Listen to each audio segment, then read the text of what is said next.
Mais personne ne peut distraire mon Dieu.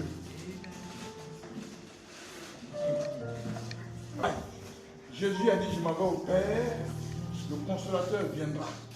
C'est avec lui que toutes choses s'opèrent. Alléluia. Amen. On dit aux gens, sortez des sentiers battus, venez à Jésus. Celui qui demeure en lui, celui en qui ses paroles demeurent. Amen. Amen. Dieu continue toujours de travailler. Il continue toujours d'agir. Et quand la mer enfurit, il y a des occasions, il permet comme ça pour calmer la mer. Je parle de la mer spirituelle. Il y a de la mer. Certainement tu es au bord d'une mer sans savoir. Et quand les vagues s'élèvent, lui il s'élève dans des occasions comme ça pour intimer l'ordre aux vagues et reculer. Si quelqu'un est spirituel, il comprendra spirituellement. Amen. Que Dieu nous bénisse. Amen. Pour nous encore, c'est un plaisir ce matin de recevoir un homme de Dieu. Le révérend docteur Djega Ideli.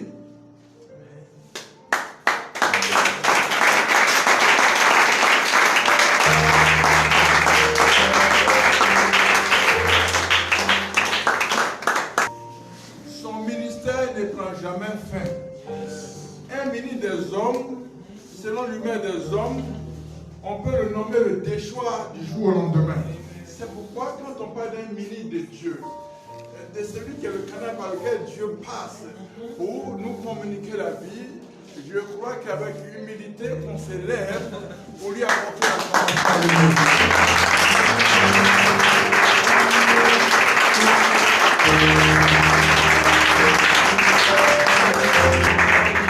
Alléluia. Quand Dieu dit de chanter, je vais m'enseigner à toi.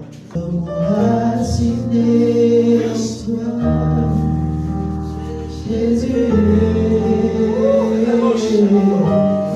quand viendront le vent et la tempête, donne-moi de résister. Quand viendront le vent et la tempête, donne-moi de résister. Je veux m'enraciner. Je veux m'enraciner.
Alors, je m'appuie sur la direction quand on est prié, elle dit, les deux dernières prières pour la Côte d'Ivoire, elle dit de faire appel au Dieu d'Israël. Or, nous sommes en pourparlers pour qu'ils tiennent une conférence ici le 7 août. Il m'a dit non, apôtre, voir quel est le thème qui sera prochain. Parce que déjà ici, on a vu ici, quelle est la place, est-ce qu'il y a-t-il réellement des noirs dans la Bible?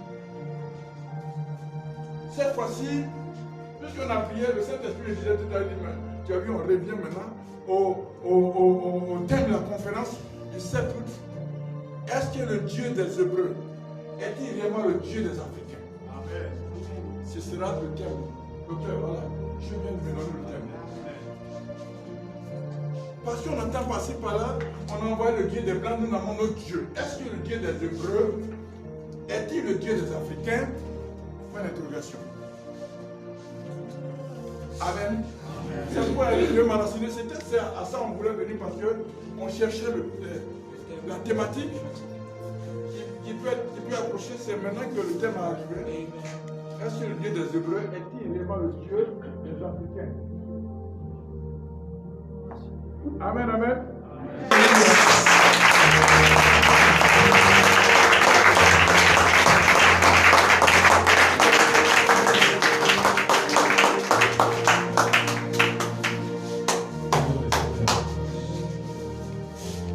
Père éternel, nous sommes dans ta maison.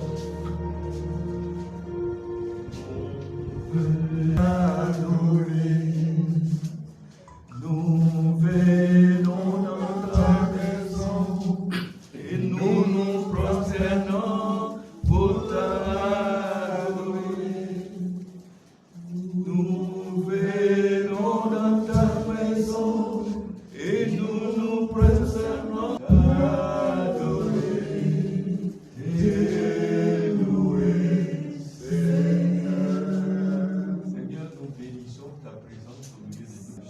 Ce matin, Seigneur, tu prends la première place et tu permets que nous soyons nourris profondément. Parce que nous n'avons pas trouvé être ailleurs autour de ta parole. Seigneur, nous voulons manger à la table du roi des gloires. Permets, Seigneur, que nous mangeons les mains les plus suivantes. Que ta grâce nous assiste. Et cette nourriture qui renouvelle notre force et qui nous permet de marcher nuit et jour avec le Seigneur, soit avec nous. Merci Seigneur pour tout ce que tu as fait. Dans le nom précieux de Jésus, nous avons prié. Amen. Amen. Être fils de Dieu ou être enfant de Dieu. On entend souvent, certains disent, je suis enfant de Dieu. D'autres disent, je suis fils de Dieu. Mais qu'est-ce que nous choisissons? Si je posais la question, quelqu'un peut dire, je choisis les deux. C'est difficile de choisir les deux. Parce que être fils et être enfant, il y a une grande différence. Nous allons prendre le livre de Jean. Jean, chapitre 1, verset 12. Et Jean 1, celui qui a l'avantage du micro peut nous lire ça. Jean, chapitre 1, verset 12 à 13. Mais à tous ceux qui l'ont reçu, à ceux qui croient en son nom, elle a donné le pouvoir de devenir enfants de Dieu, lesquels sont nés non du sang, ni de la volonté de la chair, ni de la volonté de l'homme, mais de Dieu. Amen. Amen.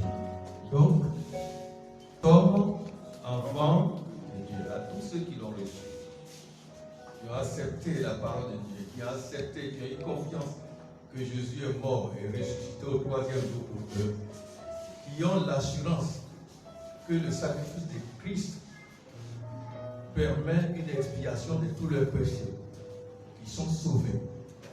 La Bible nous dit, je suppose qu'ils sont enfants de Dieu. Nous allons lire le livre de Matthieu, Matthieu 5. Matthieu chapitre 5, à partir du verset 9. Heureux. L'hébreu, c'est ceux qui procurent le shalom, qui font de telle sorte que les gens sont rassurés, les gens sont dans la quiétude, les gens sont convaincus que Dieu est présent. On dit, ils seront appelés comment? Fils de Dieu. Donc vous voyez, on est enfant, et puis après on devient un fils. Le fils procure la paix.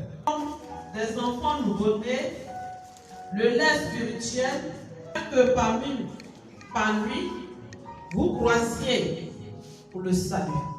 Amen. Tu peux répondre.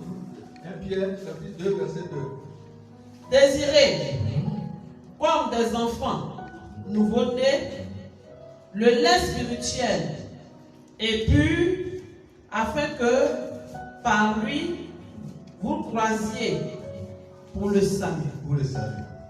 Donc c'est différent de cette naissance biologique que nous constatons. On dit qu'ils sont nés de nouveau. Et ils sont nés de nouveau.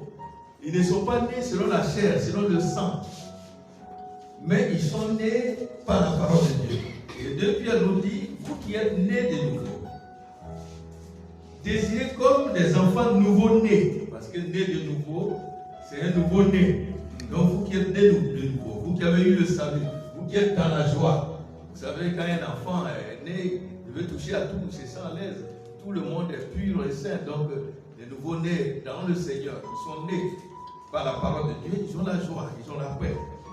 Mais Dieu leur dit, à travers Pierre, de désirer la nourriture spirituelle, comme des nouveau-nés, afin qu'ils puissent grandir, croître. Ça veut dire grandir.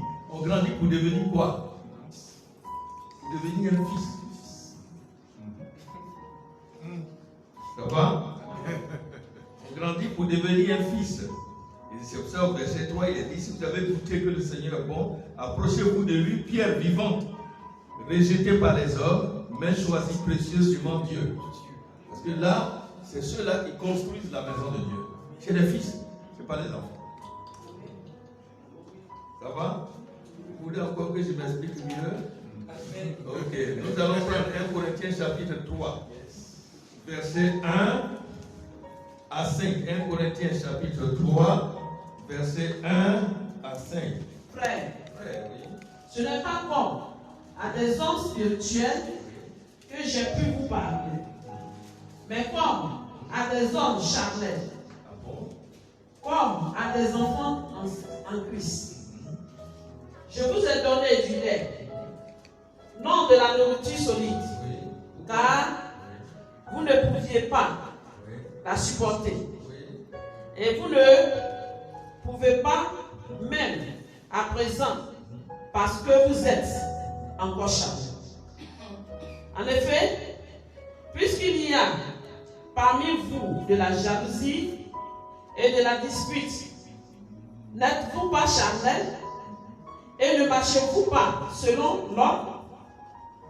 Quand l'un dit, moi, je suis de Paul, et un autre, moi, d'Apollos, n'êtes-vous pas des hommes? Amen. Donc il a dit, je vous ai donné le lait à supporter. Vous savez, on ne peut pas donner le photo à un enfant, un bébé. On peut lui donner du cérélac. Le cérélac, il y a des niveaux. Il y a 3 mois, 4 mois, 6 mois, il y a 1 an. Il faut qu'on sache se servir l'enfant. Un enfant de 1 mois, tu vas lui donner un cérélac de 6 mois. Mais s'il a des problèmes d'indigestion, on va t'accuser, tu es un criminel. Donc, vous voyez, gérer une église, c'est gérer la pédiatrie. Souvent, certains s'élèvent de Dieu m'a appelé. Frère, tu ne peux pas, n'est pas pédiatre qui peut. Qui peut. Parce que si tu es pédiatre, tu dois t'occuper de la santé de la mère. Qu'est-ce qu'elle mange? Quand elle fait allaiter l'enfant, c'est ce qu'elle mange qui fait que l'enfant est solide. Donc tu dois au moins réviser son alimentation. Le pédiatre ne s'occupe pas seulement du bébé. Donc, l'apôtre Paul nous dit que vous êtes au lait. Vous savez, les enfants, c'est pas ça, c'est ton Dieu, c'est pas ton Dieu. Donne-moi, c'est ton papa, c'est pas ton papa, c'est ma maman. Moi, je m'appelle Gaïe. Non, moi, je m'appelle Tam. C'est les enfants. Vous voyez, je vais vous donner l'histoire d'un enfant. Il y a une petite fille, elle a 7 ans. Son papa était en chômage, il n'avait rien à donner comme quelque chose pour faire marcher. Mais un jour, le père qui a donné une toute petite maudite somme, la mère va au marché, elle sait pas comment faire, elle accompagne sa petite fille qui ramassait toutes sortes d'objets. Vous savez, les fillettes là, elle ramasse tout, elle met là, elle ramasse tout, elle met là. On ne sait pas ce qu'elle fait, elle aussi elle fait ses achats. Des boîtes, des sons, des trucs qu'elle ramasse. Souvent elle traite. Et puis un coup elle rattrape sa maman. Maman, regarde ce que j'ai ramassé. Elle montre à sa maman, c'est un pied de 5 000 francs CFA. sa maman n'avait que 1000 francs pour lui. Elle est partie au marché. C'est là. Toi, tu regardes en haut comme ça. Moi, j'ai regardé en bas. J'ai mis la main. Elle dit non, ma fille, vraiment, tu es. Maman, si je n'avais pas ramassé l'argent, est-ce que tu allais faire sauce graine avec tout banane, tout ça d'ailleurs? Elle dit non, ma fille, sans toi, on était foutus.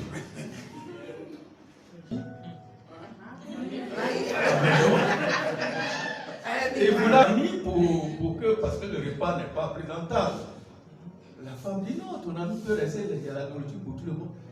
Il dit, mais écoute, il dit non. Il regarde sa femme, mais elle insiste. Ils vont à table, le monsieur, il soulève la nappe, il voit le foutou, la sauce, mais il est dépassé. Il a dit, il y a des bons trucs comme ça.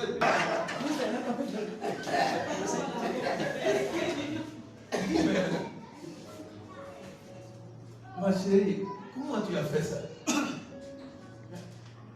Sa fille, comment c'est elle? Elle dit, oui, quand partout pas, elle regarde en haut, elle crie sur moi. Et puis elle dit, viens, on va partir.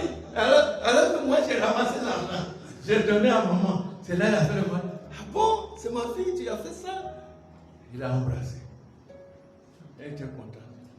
Mais j'ai dit, papa, si je n'avais pas ramassé l'argent, est-ce qu'on allait manger à la maison? Non, ma fille, on allait manger. Maman, si je n'avais pas ramassé l'argent, est-ce que papa allait inviter ses amis? Oui, vraiment, l'invité dit merci, ma fille. Maman, donc si je ne t'avais pas accompagné à marcher là, quand tu me dis des recettes, je dis ma fille, désormais, je vais marcher là. Donc, vous voyez, la petite fille, toujours, les enfants, quand ils font quelque chose, ils veulent que tout le monde sache que c'est une montre. Quand ils payent une montre qu'ils mettent dans l'église, vous avez vu la nouvelle montre? C'est moi. Vous avez vu la veste qu'a portée le pasteur? C'est moi, il fait ça. Je lui ai dit, le pasteur doit être bien. Je sais pas, il était bloqué. Voilà. Comment on voyait le pasteur? C'est des enfants. L'esprit est descendu. J'ai senti l'onction comme ça. Ça vous n'a rien dit. Amen. Merci. Donc j'avais jeûné hier.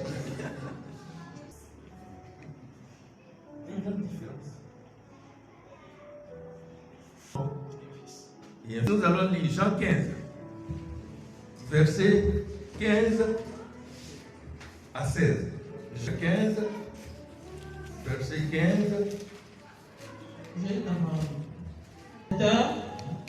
Parce que le serviteur ne sait pas ce qu'il fait son maître.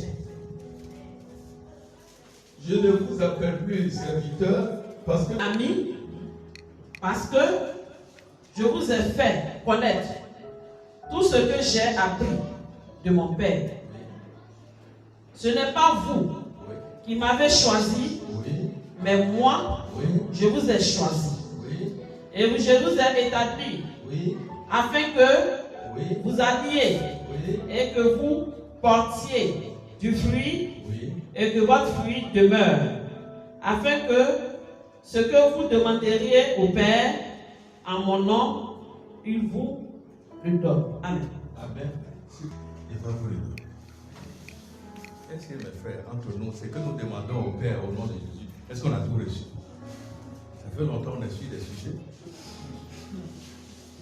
Souvent, c'est des phrases qu'on dit et on encourage les autres, mais nous, on est convaincus qu'on ne reçoit pas. Pourquoi? Parce que Jésus dit, je ne vous appelle plus serviteur. Vous connaissez serviteur? Serviteur, c'est ce qu'on a traduit, qui est devenu plus tard ministre. C'est service. Mais avant que ça soit traduit ministre, le mot service, en grec, s'appelle doulos. Doulos, ça veut dire esclave. Donc Jésus a dit, je ne vous appelle plus l'esclave ne sait pas ce que fait le maître. Mais je vous appelle ami. Vous êtes mes amis et mon Père vous voit comme ses fils. Parce qu'un esclave ne sait pas. Admettons que vous êtes marié, ou bien vous avez des biens à la maison, Et vous allez envoyer votre servante ou bien votre domestique pour aller à la maison, vous trouvez soit votre fils ou bien votre épouse. Vous dites, Gaston me dit de venir à la maison, de tirer le tiroir, il y a une enveloppe de 1 500 000 de lui donnée et il est quelque part là. Si c'est votre servante ou bien votre serviteur, vous allez dire, mais oui, il est Gaston. Il dit non. Tu peux l'appeler. Il dit, bon, j'ai compris. Elle va tirer, elle va aller au moins 500 000, elle va donner pour lui, va lui donner, quand lui-même va venir, il prendra le reste. Pauvre. Mais si c'est son ami intime avec qui il connaît, il vient dire, ma chérie, bonjour, Gaston me dit de venir prendre, ben vous deux là, les enveloppes, il t'a dit tout ça, bon, Gaston, vous allez encore, non, ça c'est pas son problème. Elle va tirer les 1 500 000, elle va donner, parce que c'est un ami. Est-ce que vous êtes l'ami de Jésus? Je ne vous appelle plus serviteur, mais je vous appelle ami. Parce que le serviteur ne connaît pas le secret du maître, il ne connaît pas l'intimité qu'il y a entre le père et le fils. Mais l'ami sait. Quand un fils est mort, le père, quand il voit l'ami de son fils, c'est comme c'est son fils. Ça se pleure augmente. Parce que c'est comme si l'enfant était son fils. Je ne vous appelle plus serviteur, mais je vous appelle ami. Si vous faites ce que je vous commande, et tout ce que vous allez demander au Père, il va donner parce que vous êtes mes amis. Ça va? Amen. Romains 8, versets 14 à 17.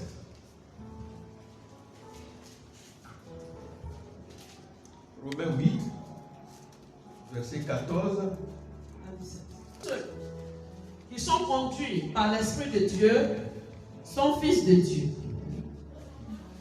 Et vous n'avez point reçu un esprit de servitude. Vous n'avez pas reçu un esprit qui vous tient en esclavage. Parce qu'on va vous sanctionner. Vous ne servez pas Dieu parce qu'on va vous mettre sous discipline. Vous ne servez pas Dieu parce que si vous êtes en retard, on va vous mettre dehors. Il n'y a pas de servitude en vous.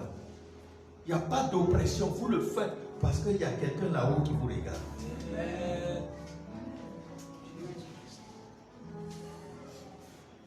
Pour être encore dans la crainte. Un esprit d'adoption. Adoption, vous avez été adopté. Ce n'est pas dans les évangiles. Vous savez, en Israël, c'est la mère qui déclare la lignée familiale. Quand tu es né d'une mère juive, tu es déclaré juif.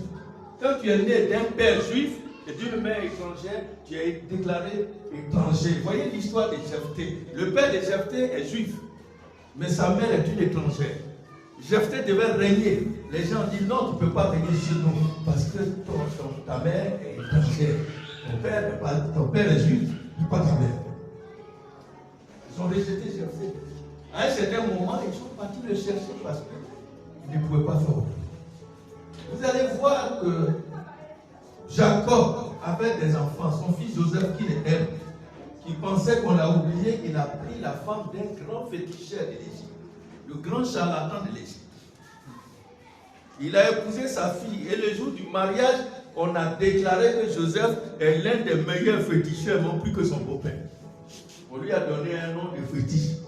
Vous ne savez pas ça?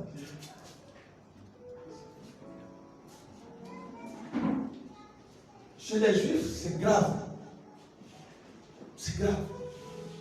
Joseph a perdu sa lignée. Il n'est plus dans l'état civil. S'il était ivoirien, il n'est plus dans l'état civil ivoirien.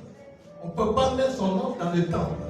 On ne peut pas garder ses enfants dans le temple. Il n'a plus de lignée. Vous savez ce que Jacob a fait? Il a adopté ses deux enfants. Il a dit, ceux-là, ils sont miens. Il a dit, les enfants de Joseph sont égyptiens. Ils ne sont pas israéliens. Ils sont miens. Et Joseph a dit, c'est le plus grand. Il dit, mon frère, dans ce qu'on se trouve là, il n'y a pas de régularité, il n'y a pas de droiture. Dieu prend ce qui est faible. Donc laisse-moi mettre la main sur le plus petit. Et puis la main droite sur le plus petit, et puis la gauche sur le plus grand. Ephraïm, le plus petit, il sera grand. Jésus est un Éphratien. Josué vient d'Ephraïm. Donc l'adoption. Dieu nous dit que nous avons été adoptés. Ça veut dire qu'on n'était pas dignes. On n'a rien à voir avec la racine juive. On était ceux qui devaient être rejetés. Mais Jacob, vous voyez pourquoi Joseph a dit, si telle est la situation, ne laissez pas pourquoi. En fait, les gens se promènent dans le désert et le cercueil des Joseph. Jusqu'à Canaan, ils font la guerre, quand c'est fini, ils ramassent ce cercueil. Ça ne vous paraît pas curieux? Parce qu'il s'est dit que pour ne pas que son nom soit oublié, est-ce que ces autres frères-là, on s'est promené avec le cercueil? Non. Jusqu'à on arrive à la terre promise et on enterre Joseph. Ça tombe là encore. C'est pour montrer comment l'adoption a une grande importance. Fils, pas enfant. On n'adopte pas des enfants. C'est investir. On est obligé de revenir dessus parce que c'est vrai. C'est trop profond. Donc, vous voyez, je connais un frère dans le quartier. C'est un pasteur qui n'avait pas d'enfant. Hier, il m'a rendu visite. Ça fait des années, ils sont mariés, lui et sa femme. Ils sont partis adopter un enfant dans une pouponnière. Bébé. Sa femme a commencé à l'allaiter. Elle avait fait son biberon. L'enfant aujourd'hui a 4 ans. Et chaque fois quand il rend visite, l'enfant vient, il appelle papa et maman. Bon, l'enfant à l'aise. Si on ne lui dit pas qu'il a adopté, lui sait que c'est sa mère, c'est son père. On ne connaît même pas sa famille. On ne cherche même pas à savoir qui il est. Le frère, le pasteur s'appelle Youkou. L'enfant s'appelle Youkou. Mais si sa mère était une Salimata ou bien une Dosso, ça n'intéresse plus celui qui l'a adopté. Je ne sais pas si vous comprenez ce que je veux dire. Et quand on t'adopte, tu t'intègres dans la famille qui t'a adopté. Tu t'intègres dans leur vie, dans leur marche. Et si Dieu nous a adoptés, nous allons nous intégrer dans le tissu divin de Dieu. On ne doit plus chercher à fouiller pour dire, on dirait ma maman était bourreau, elle était venue à genoux. Ça, ce n'est plus notre problème. Je ne sais pas si vous comprenez la chose. Nous qui étions errants par la mort et la résurrection de Christ, nous avons été adoptés comme fils. Que Dieu vous bénisse. Il faut continuer, ma fille. C'est fini? Oui, parti. Par lequel nous crions, Abba, Père, rends témoignage à notre esprit que nous sommes enfants de Dieu. L'Esprit de Dieu, l'Esprit de Christ, rend témoignage. Cet enfant-là, est-ce qu'on peut lui demander si M. Youkou est son père? Non. Dans son esprit, il appelle papa. Même tu vas beau lui expliquer, non, toi, on t'a adopté dans la pouponnière, mais ça va l'énerver. Il dit, papa, il est méchant. Tu es méchant. Vous ne voyez pas ça? Continue. Verset 17. Enfants, nous sommes aussi héritiers. Héritiers. Et co-héritiers avec Christ. C'est pour ça. Il n'a pas dit au début, c'est vers le moment où il doit être enlevé, que vous n'êtes plus des esclaves. Vous n'êtes plus mes domestiques. Vous n'êtes plus mes brebis. Vous êtes mes collègues. Vous êtes mes amis.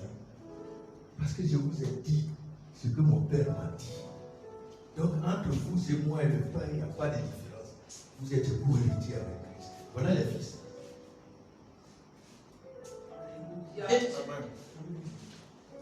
Oui, vas-y. Et co-héritiers de Christ. Si toutefois nous souffrons avec lui, afin d'être glorifiés avec lui. Voilà. C'est glorifié avec lui, souffrir comme Christ a souffert.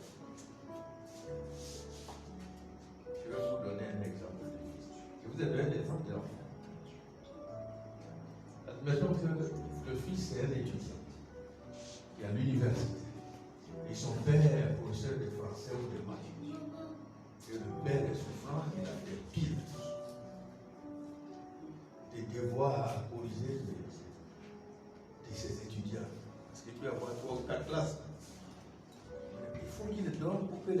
parents tiennent compte de ça pour voir si ces étudiants ont validé leur unité pour passer en classe supérieure. Mais le père souffre. Il n'a même pas l'argent pour s'assurer des comprimés. Il a une ordonnance léger. Le jeune étudiant qui n'avait rien, qui a économisé sa petite tirelire, il casse ça, il prend l'ordonnance du père, il paye le remède. Il chauffe l'eau, puisque le père n'étant plus marié, il demande au père d'aller se laver. Le père s'est lavé, il veut aller maintenant, il dit à mon fils merci. Il dit, mais j'ai payé tes médicaments. Il dit, ah, mon fils, tu as fait comment? Il dit, non, j'avais une tirelire, j'ai cassé, mais j'ai payé tes médicaments. Ah, mon fils, c'est vraiment formidable. Je ne sais pas comment te remettre, c'est Dieu seul qui va te remettre. Mais je vais aller corriger. Je dis, non, papa, c'est fini, j'ai corrigé, j'ai classé les moyens, tout est là. Le Père va se reposer en paix. Jésus est celui qui fait reposer le Père. Le Fils n'a pas besoin d'être remercié par le Père. Tout son remerciement, c'est que le Père se repose. C'est comme la fille. Sa maman est malade. Elle va tout faire. Elle va faire le ménage, laver les habits. Elle va aller au marché, voyant même que l'argent n'est pas suffisant, elle va compléter. Elle va faire le marché. Elle va faire la cuisine. Elle va tout faire. La maman qui est mal en point va essayer de se lever pensant que encore c'est maintenant il fait chaud, elle va aller. Ma fille chauffe-moi, elle dit non, maman, l'eau est déjà chaude dans la douche. La maman se lave, la fille la masse, elle dort, elle se repose, elle dit je vais aller au marché. Elle dit non, maman, tu fais le marché, tout est prêt. Elle dit la lessive, elle dit j'ai fait la lessive. Elle dit ah, j'ai une fille. Elle ne dit pas j'ai un enfant. Elle va dire à ses voisines, il y a enfant et enfant, c'est souvent fille. Moi j'ai fille. Quand je ne suis pas là, elle est tranquille. Vous savez, ces gens de personnes ne sont pas aimés. Parce que quand les autres veulent grimper sur le tabouret pour vider le frigo de toutes ces friandises là, ils disent non, non, vous savez, papa travaille. On dit mais c'est quoi? Toi tu es papa maintenant, c'est quoi tu te mets? Laisse-nous, on va apprendre les choses, c'est quoi? Et souvent ces gens de personnes ne sont pas aimés. On trouve qu'ils nous empêchent de tourner en rond. Ils se prennent pour maman, ils se prennent la tête. Même il y a les grands frères qui la suivent, mais celle-là, elle se prend pour qui? Avant que tu l'aies, c'est moi qui suis grand frère. Laisse-moi ouvrir, je dis non. Mais celle-là, tu vas la gifler tout de suite. Si tu veux, il faut me gifler. Parce qu'elle veut que le père et la mère se reposent, qu'elle ne se mette pas dans les dépenses inutiles pour qu'au moins les loyers soient payés. Y a-t-il des enfants, des fils dans cette salle? Dieu cherche des fils. Dieu cherche des fils. Il ne cherche pas des enfants. Il y a les querelles, même les grandes sœurs, même les tantes, ils mettent la paix, ils procurent la paix. Ce sera les fils.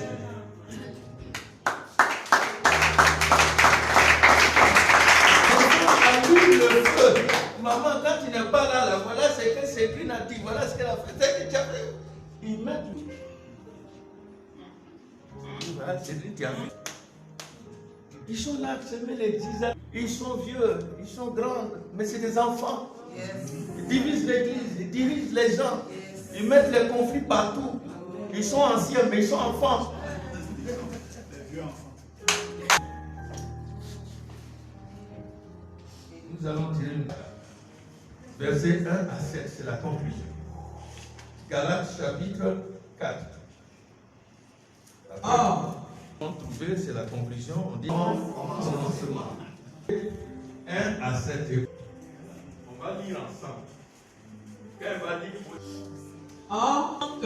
aussi longtemps que l'héritier est enfant. L'héritier est enfant aussi longtemps qu'il est enfant, oui. Je dis qu'il ne diffère en rien. Il ne diffère en rien d'un esclave. D'un domestique de la maison. C'est le boy qui est à l'école. Quoi qu'il soit, le maître de tout. Qui est le maître de tout. Parce que c'est son père qui est le majordome qui doit dire au fils du président, c'est à telle heure tu dois sortir. Parce qu'il est enfant. Oui. Mais les tuteurs, Il est sous des tuteurs. Il y a des gens qui gèrent, qui peuvent gérer sa vie. Et des administrateurs qui gèrent ses fonds. jusqu'au temps marqué Jusqu'au temps marqué par le Père. par le Père. Quand le Père va voir que Dieu a enlevé ses administrateurs sur lui, il peut toucher ses biens, gérer. Il n'aura plus besoin de chauffeur, il peut sortir lui-même. Verset 3. Oui. Nous, Hier, lorsque nous étions enfants, lorsqu'on était enfant, nous étions sous nous étions sous l'esclavage des principes l'esclavage des principes élémentaires du monde. élémentaires du monde. Mais lorsque les temps Compris? ont été accomplis, il a envoyé son fils, Dieu a envoyé son fils, né d'une femme, né d'une femme, pas d'un homme, d'une façon miraculeuse. né sous la loi, Il est né sous la loi, les principes divins, afin qu'il rachète afin qu'il rachète, c'est-à-dire il adopte ceux qui étaient sous la loi, ceux qui étaient sous la loi. Pour racheter, il faut donner quelque chose, il faut remplir des formules administratives pour que cet enfant te revienne. afin que nous recevions l'adoption. Nous recevions l'adoption. Quelle adoption? Oui. Oui, c'est ça. Oui, nous ressuscitons l'adoption. C'est-à-dire, oui, c'est fini. Non, non. Verset 6. Et parce que vous êtes fils, Et vous êtes fils, Dieu a envoyé qui a envoyé en vous, dans nos cœurs oui, l'esprit l'esprit de son c'est fils, son fils. C'est-à-dire, Dieu s'est transposé en vous. Oui. lequel Lequel? crie Abba, Père. Abba Père. Ainsi, Ainsi, tu n'es plus esclave, tu n'es plus esclave, tu n'es plus serviteur, tu es ami, mais fils. le fils. Et si tu es fils, Et tu es fils, tu es aussi tu es aussi héritier héritier. Fils veut dire héritier par la grâce de Dieu. de la grâce de Dieu. Amen. Tu es héritier, PDG. Avec le PDG, tout ce que tu réclames dans la société, même si ça fait des matelas, ou avoir un matelas à la maison, ce n'est pas un problème. Je ne sais pas si vous comprenez.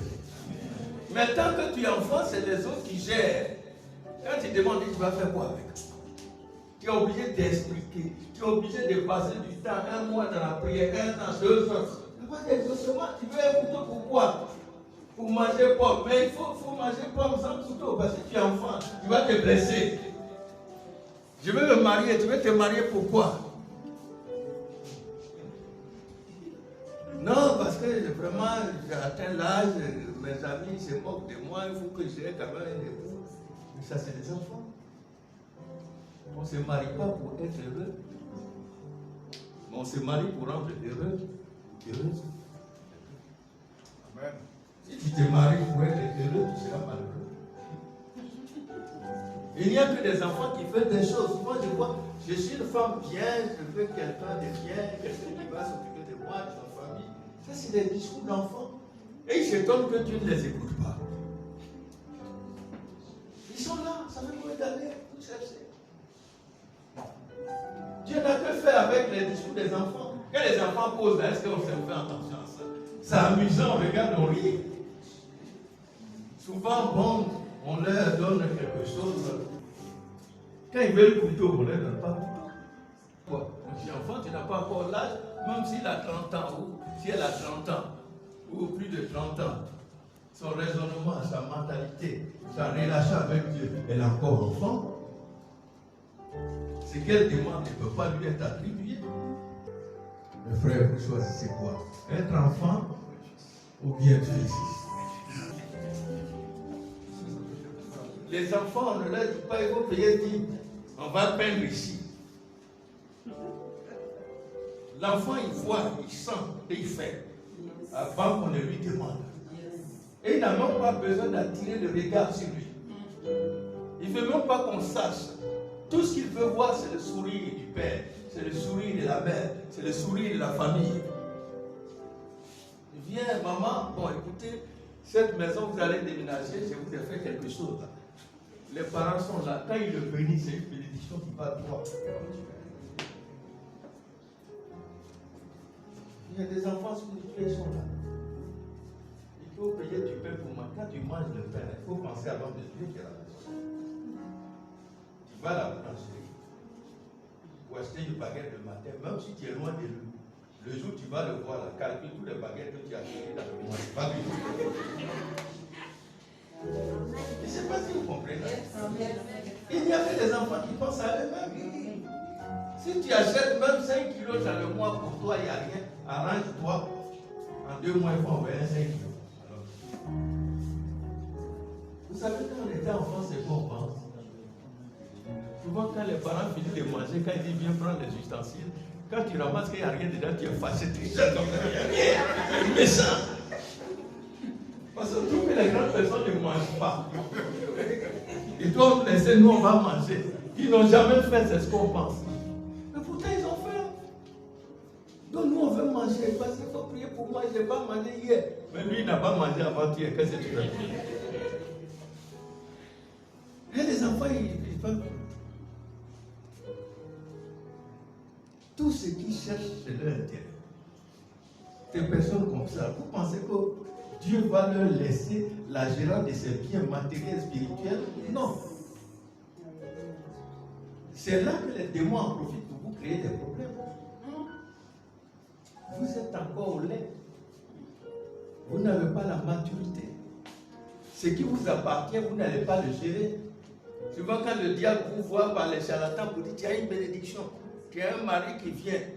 En ce moment, il prépare un démon déguisé là pour te créer des problèmes. Parce que tu n'es pas libre. Tu vis dans la certitude, dans la frayeur, dans la contrainte. Ton amour de venir à l'église est conditionné. C'est comme dans les associations. Si je ne paye pas ma cotisation, demain aussi mon tour, on ne va pas faire ça. Donc, je viens à l'église pour qu'on sache que je viens. Et on dit celui qui a l'esprit de Dieu n'est pas dans ces contraintes-là. Yes. Il n'est pas dans ses justifications. Écoutez, quand tu es blessé à l'orteil, tu montres aux gens que je saigne et puis on te soigne. Mais un fils qui tombe, qui est blessé, dit papa, je viens de prendre les toits. Il ne cache pas. Celui qui cache ses transgressions ne procède pas. Yes.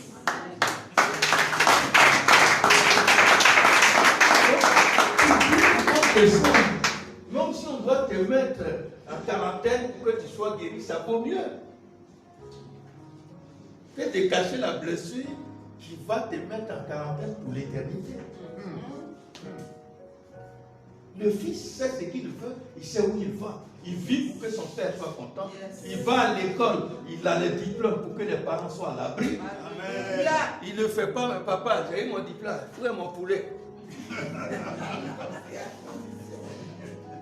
J'ai une fille, je me suis sacrifié, elle est partie à l'école, Dieu merci, elle m'a écouté.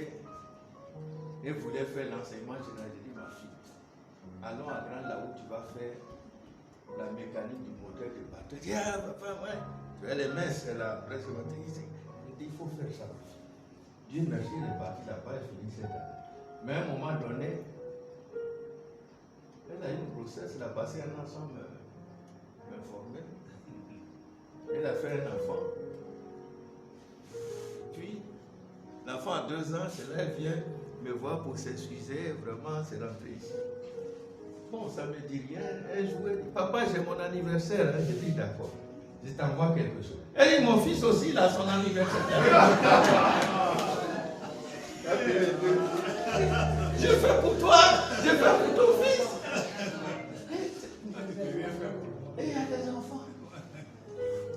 Pasteur, tu sais, hier, j'ai fait un cauchemar, il faut prier pour moi. On a prié.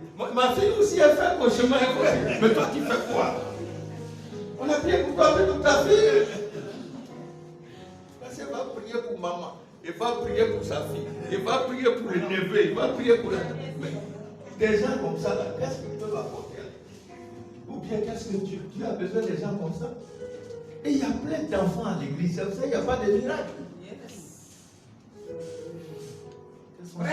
Ils veulent des fils ce matin. Amen. Un fils n'a pas besoin qu'on lui demande la dîme. C'est-à-dire, lui, il va au-delà de la dîme. La dîme, ça, c'est une obligation. Peut-être le temps viendra, je vais vous expliquer ce que c'est que la dîme. La dîme, là, c'est un danger. La dîme, là,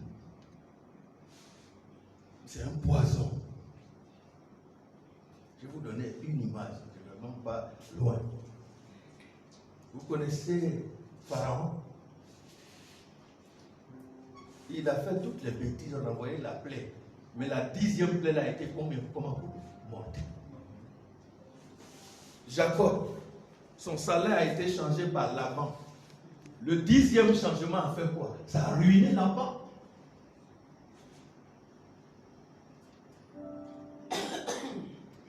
Je ne veux pas rentrer.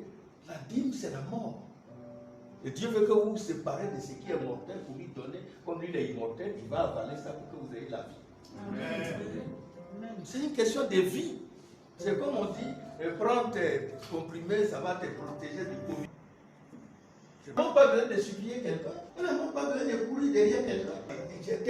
Tu payes ta dîme. Chez nous, là, on dit, tu ne mets pas ta main sous la pluie. Et puis dit que la pluie va mouiller. Si tu n'as pas fait sortir du poids pour la main, ça ne te mouillera pas. Et déjà, vous provoquez des problèmes, vous venez, moi je vais veiller pour prier pour vous. Il y en a plein. Même si je me mets sur la route, je vais trouver des gens. De la manière dont tu fais la prière pour eux. Donc, ça lié. Frère, soyez des fils. Dieu cherche des fils.